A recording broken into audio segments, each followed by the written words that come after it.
নমস্কার।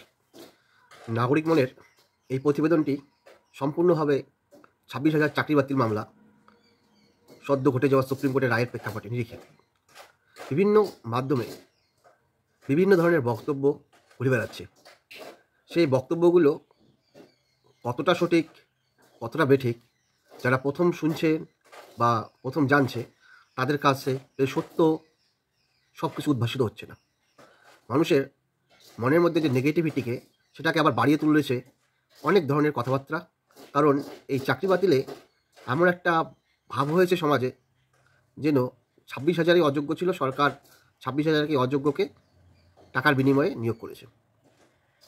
কিন্তু এই প্রেক্ষাপটে সুপ্রিম কোর্টের যদি কোর্ট প্রসিডিং আপনারা দেখেন, হাইকোর্টেরটা ছেড়ে দিন, তাহলে কিন্তু আপনারা বুঝতে পারবেন যে এর আসল রহস্যটা কী, বা আসলে সুপ্রিম কোর্টের প্রসিডিংয়ে যে আর্গুমেন্ট হয়েছিল সেখানে কী কী বিষয় উঠে এসেছে এবং দেশের সর্বোচ্চ তদন্তকারী সংস্থার তদন্তে কী কী উঠে এসেছে, এবং যারা আবেদনকারী বা পিটিশনার যারা চাকরি প্যানেল বাতিল চেয়েছিল তাদের আবেদনের প্রেক্ষাপট কী ছিল, সম্পূর্ণটা জানলেই আপনারা বুঝতে পারবেন।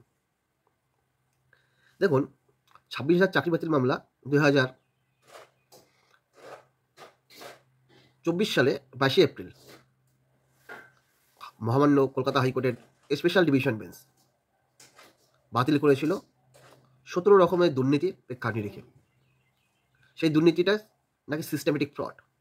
এই চাকরি বাতিলের করার ক্ষেত্রে যারা আবেদনকারী ছিল তারা কিন্তু কখনো আবেদন করেনি সিস্টেমেটিক ফ্রডের নিরিখে। তারা আবেদন করেছিল মূলত যে চাকরিতে দুর্নীতি হয়েছে, তাই অনেক যোগ্য ওয়েটিংয়ে বসে রয়েছে এই দুর্নীতির কারণে। তারা কিন্তু কখনো জানতো না যে সিস্টেমেটিক ফ্রড হয়েছে। এবং এই কলকাতা হাইকোর্টের নিরিখেই আদেশেই এই যে দুর্নীতি হয়েছিল তার জন্য এই আবেদনকারীর আবেদন মোতাবেক দেশের সর্বোচ্চ তদন্তকারী সংস্থা বা কখনো বিচারপতিদের নিয়ে তদন্ত হয়েছিল।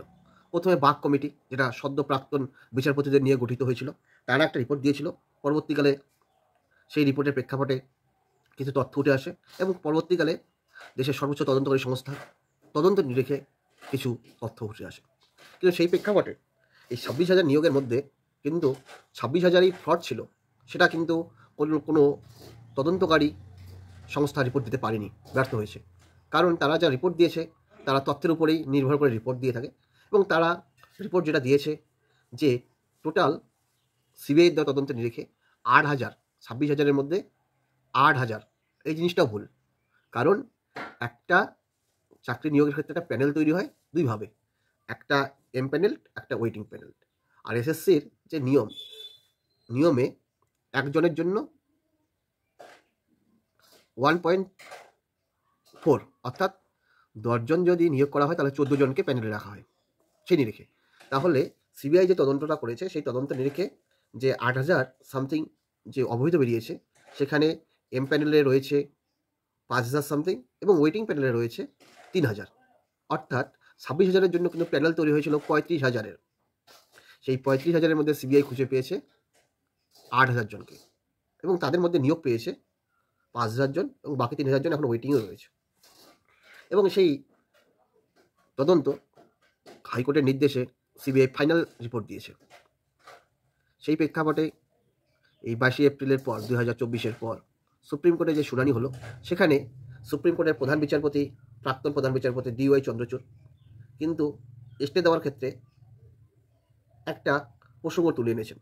তিনি দাবি করেছেন যদি ইলিগ্যাল ক্যান্ডিডেট খুঁজে পাওয়া গিয়েছে বা যায়, তাহলে সম্পূর্ণ প্যানেল বাতিল করা, যারা ইলিগ্যালের সঙ্গে যুক্ত না তাদের সঙ্গে অবিচার করা হবে। সেই মন্তব্যের নিরিখে কিন্তু তিনি 2024-এর এপ্রিল মে নাগাদ এই মামলার স্টে প্রদান করেছিলেন। পরবর্তীকালে তার বেঞ্চে আর এই মামলার শুনানির অবকাশ হয়নি। পরবর্তীকালে প্রধান বিচারপতি সঞ্জীব খান্না মহাশয় এর বেঞ্চে এই মামলার দীর্ঘ শুনানি হয়, এবং শুনানি পর্ব আপনারা যদি লক্ষ্য করেন, শুনানি পর্বের আর্গুমেন্ট, সেখানে পক্ষে কারা কারা ছিল, পক্ষে বিপক্ষে কারা কারা ছিল, সেখানে এত উকিল থাকার দরুন চিফ জাস্টিস কিন্তু ভাগ করতে বলেছিলেন কোর্ট মাস্টারকে, যে তারা কোন পক্ষের কথা বলবে। সেখানে ভাগে কিন্তু বলা হয়েছিল সরকার একটা, পর্ষদ একটা, এবং এসএসসি একটা। এসএসসি হচ্ছে কি রিক্রুটিং অথরিটি, পর্ষদ অ্যাপয়েন্টিং অথরিটি, আর সরকার সার্বিকভাবে।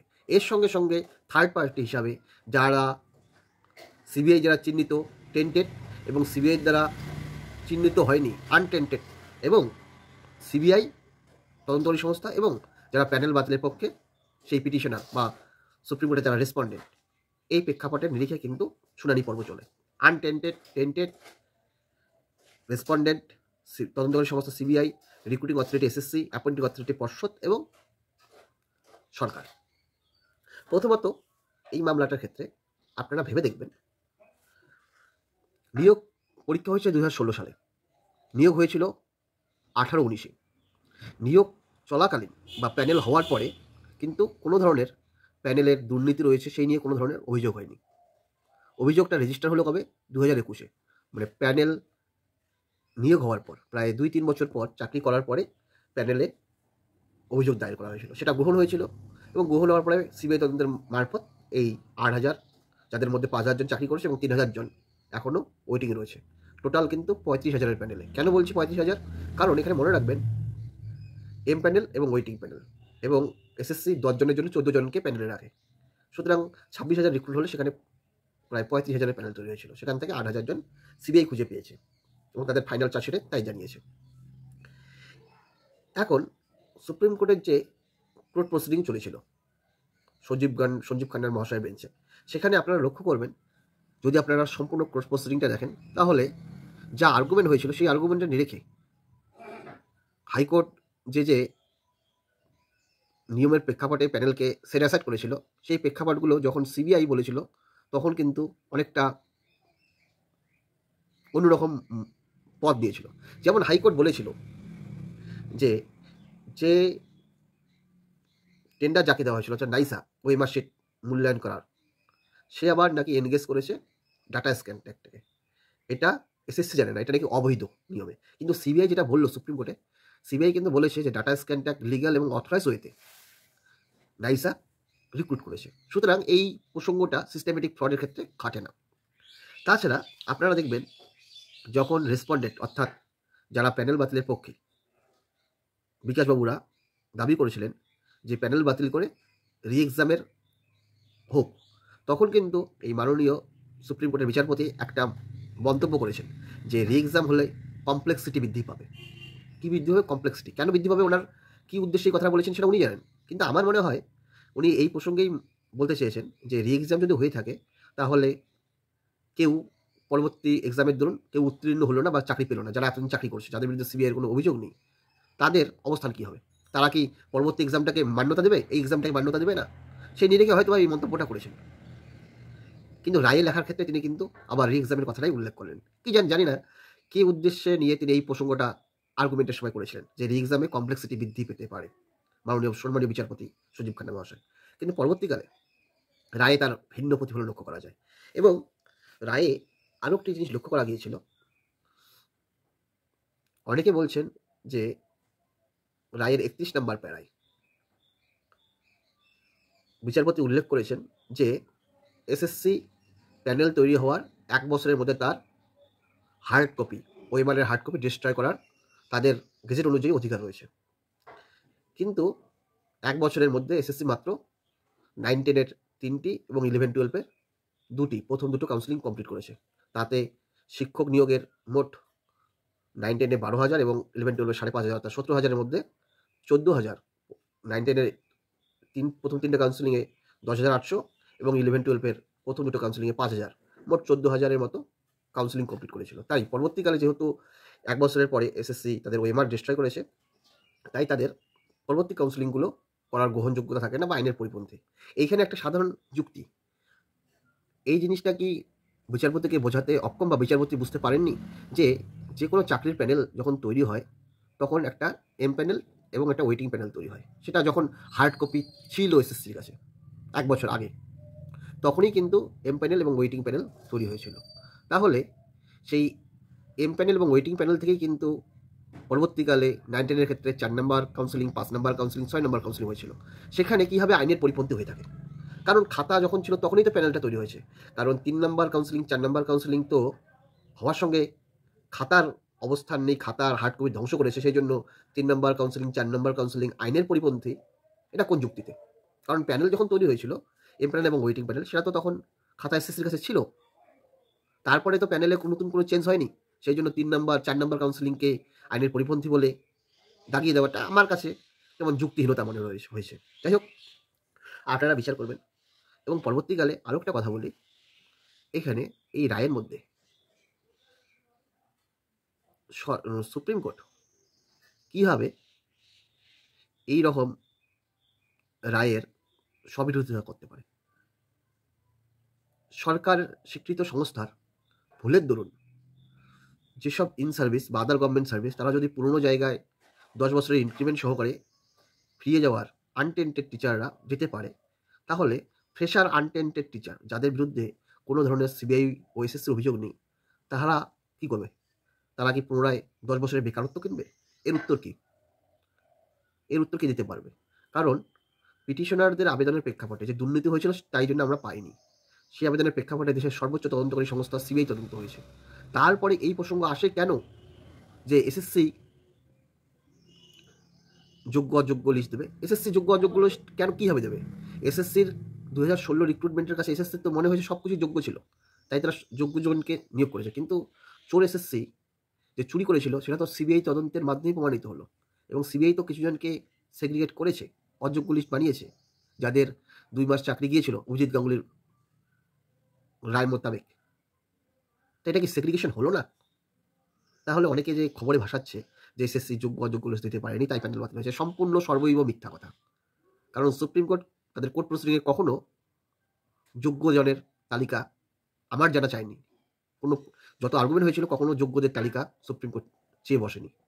লাস্টের দিন চেয়ে বসেছিল যে ইলিগালের সংখ্যা কত, সেখানে সিবিআই বলল 8,000, এসএসসি পিটিশনারদের উকিল বলল 10,000 সামথিং, এবং এসএসসি বলল যে হুজুর আমরা এই সিবিআই প্রদত্তের নিরিখে এবং আমাদের নিরিখে বলতে এসএসসির নিরিখে আউট অফ প্যানেল 1200, এবং সেটা 9, 10, 11, 12 গ্রুপ সি গ্রুপ ডি মিলে, এবং আউট অফ প্যানেল এবং এক্সপ্রেস প্যানেলের 1200, এবং ওএমআর ডিসপুট রয়েছে 4300 জন, এই তো 4100 জন, এই তো 5300 জনকে এসএসসি রিক্রুট করেছে।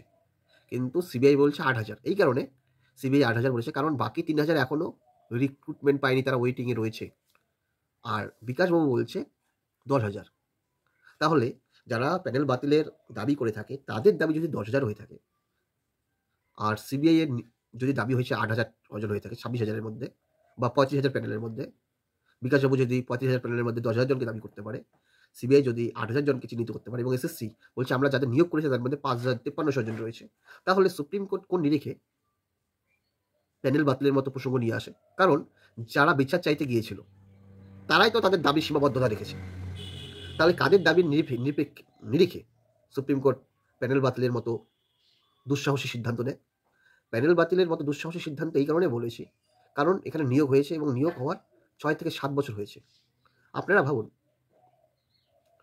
কোনো মায়ের গর্ভে আধুনিক বিজ্ঞানে যদি পেটে বাচ্চা আসে, সন্তান আসে, তাহলে আধুনিক বিজ্ঞানে আমরা আলট্রাসোনোগ্রাফি বিভিন্ন পরীক্ষা নিরীক্ষার মাধ্যমে কিন্তু আমরা বুঝতে পারি, বাচ্চা বা ডাক্তারবাবুরা বুঝতে পারে বাচ্চা সুস্থ আছে না অসুস্থ রয়েছে।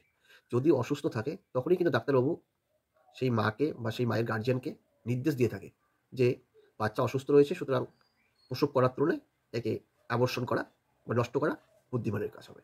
কিন্তু এসএসসি সেখানে নিয়োগ করেছে 6-7 বছর, কিন্তু কোনো বাচ্চা যদি ভূমিষ্ঠ হয়, যদি পোলিও রোগাক্রান্তও হয় বা ব্রেন ড্যামেজও থাকে, যদি কেউ ভূমিষ্ঠ হয় কোনো বাচ্চা, যে 6-7 বছর ধরে কোনো মা যদি লালন পালন করে, তখন যদি ডাক্তারবাবু 6-7 বছর পরে কোনো বাচ্চা ধরেন পোলিও হয়েছে বা কোনো বাচ্চা হাঁটতে পারে না, কোনো বাচ্চা চোখে দেখতে পারে না, 6-7 বছর ধরে মানুষ করার পরে কোনো ডাক্তারবাবু কি পরীক্ষা নিরীক্ষা করে তার চিকিৎসা, সর্বোত্তম চিকিৎসা না করে তাকে মেরে ফেলার বিধান দিতে পারে?